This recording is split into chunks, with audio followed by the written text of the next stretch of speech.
क्या अपडेट्स है उसमें? वहाँ पे कोई इशू नहीं है, मेरी बात हो गई है सीडीओ साहब से भी और सीरिया से, वहाँ कोई इशू नहीं है। दोनों सीमा के लोग अपना वहाँ पे मिलके वो अपना पूरा सीमा का जांच कर रहे हैं, कहीं किसी प्रकार की कोई प्रॉब्लम नहीं है और सशस्त्र सीमा बल वहाँ पे निगरानी करते हैं। का मामला है, मार्केट के बाद पता चलेगा। क्या कुछ यहाँ अभी जो कल बात हुई है इसमें क्या कुछ देखने को मिल रहा है? वास्तविक तौर पे ये इंडिया की ज़मीन है या नेपाल की ज़मीन है? देखने से तो लगता है कि इंडिया की ज़मीन है, वादा की नापी से पता चलेगा। नेपाल उसका गुरु महाराज है वो तो पीछा हट गया, जो चाइना के बदौलत नाच रहा है और यहाँ पर आके वो लड़ना चाहता है।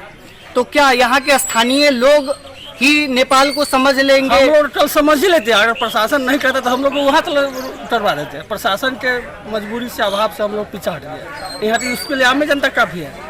तो क्या कहना है इस संबंध में, क्या प्रतिक्रिया है आपकी? यही कहना है कि दोनों प्रेम भाव से रोड बना ले, आम जनता को आने में तकलीफ नहीं होगी, अन्यथा यहाँ जनता अपने आप रोड बनवा ले। क्या नाम हो आप? अवध मंडल।